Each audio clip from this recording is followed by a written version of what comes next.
Welcome, beloved. Well, I just have to tell you, it is wonderful to be with you. It's been a very, very, very long day here. Done so much filming. It's unbelievable. So I hope that I can get my thoughts coherently round here.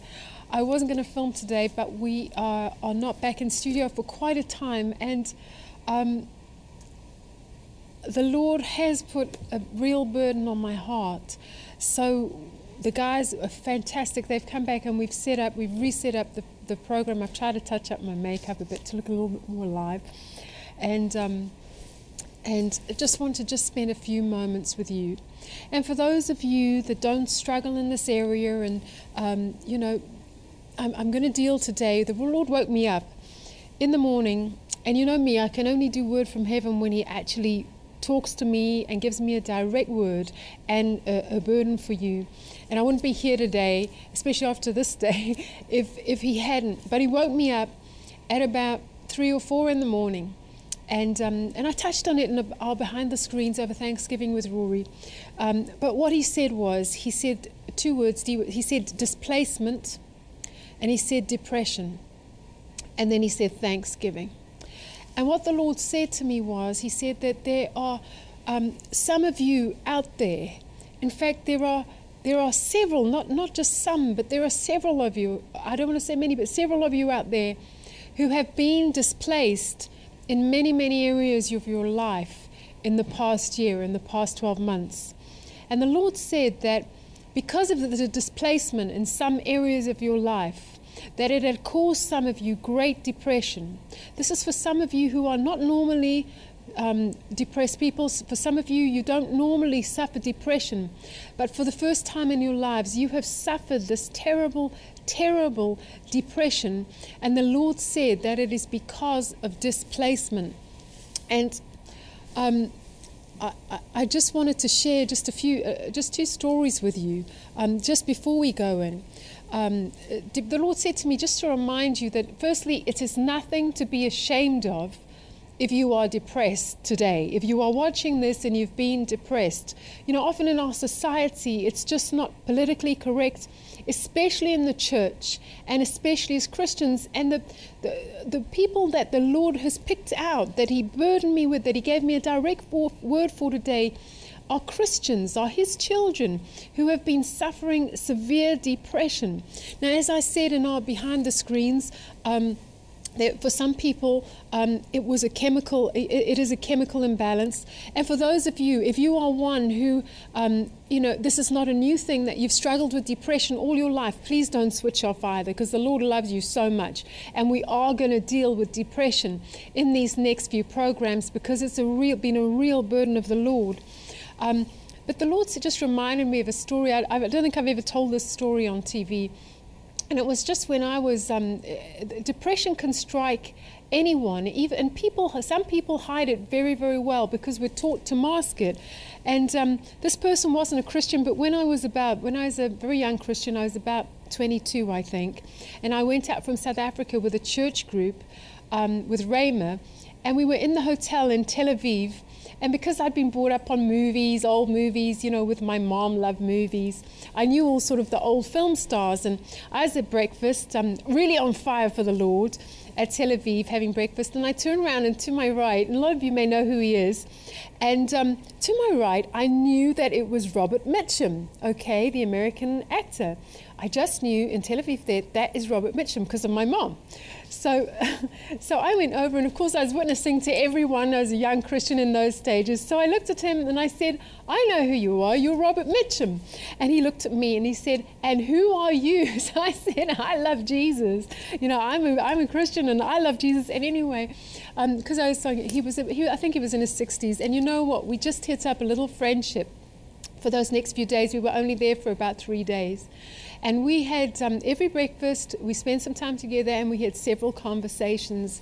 And you know what Robert Mitchum said to me? He was filming, I think they were filming War and Remembrance there. And he said to me, Wendy, he said, you know, no one really would ever know this. But he said, I have been in such deep, deep depression. He said, I sit in my hotel room while they were filming, as soon as we finished filming. And he said, I feel like I don't want to live.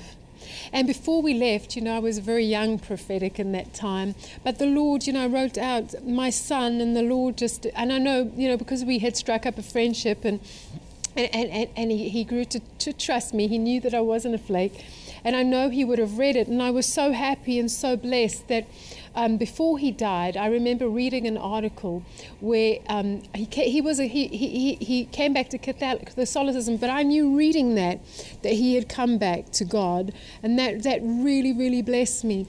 But the Lord wanted me to bring up that story because you look at someone like Robert Mitchum, and everyone else. When I met him, you would never ever have guessed that this man was feeling suicidal and had been on the verge of just not wanting to live. He had everything going for him at that time, but that was just something that he had to cope with. And so what we haven't got many minutes left on this program. We'll have to go into the next week as well. And I myself, yes, we all, we have lots of stress, all of us in our lives, and as visionaries we do. But I never had been in that place where I'd actually felt depression or depressed. Because I'm getting older, verging on menopause now, hormones and things like that.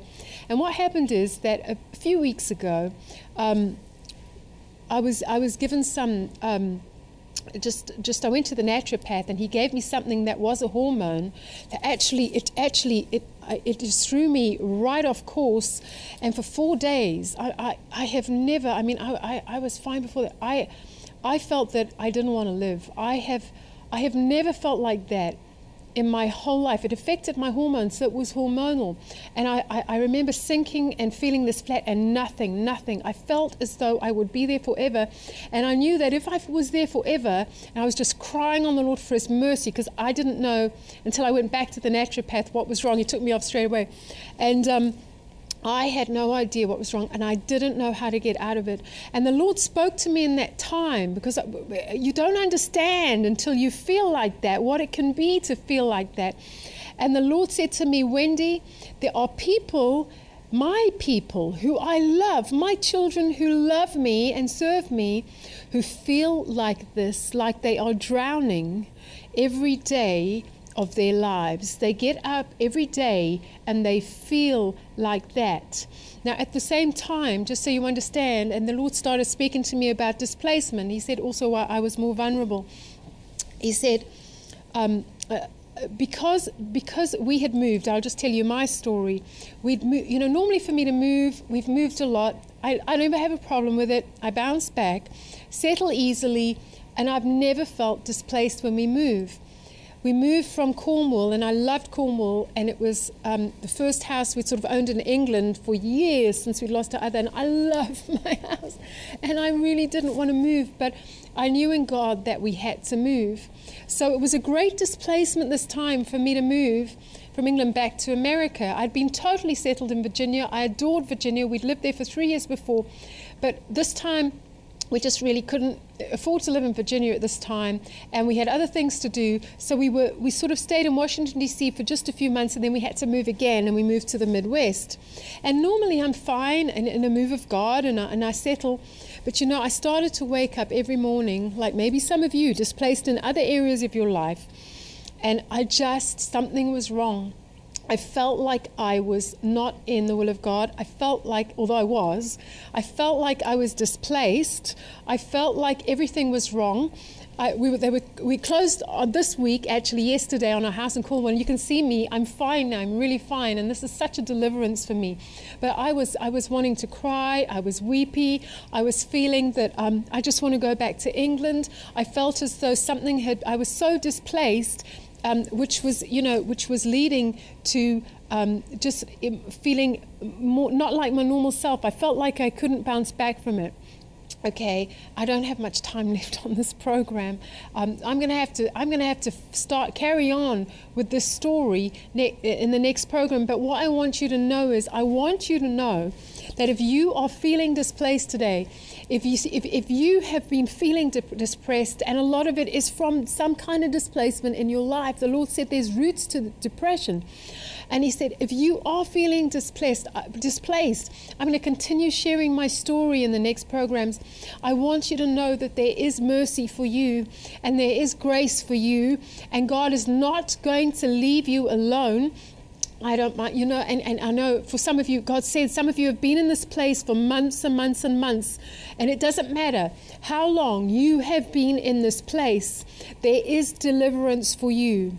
There is a breakthrough for you. The devil is the one who will lie to you and say you're never going to feel different, but I promise you, on the word of the Lord, the Father is going to come right into your situation, and he will change it for you. So we've run out of time this week. I'm going to see you on the next program, and I'm going to continue sharing what happened to me, a little bit of what happened to me, and we are going to pray for you. And you just keep hope in this week, in the next few days. You keep hope. The Lord hasn't forgotten you, that he understands you're depressed, and he's going to come reach out his strong right hand and come and deliver you, and you will have joy again.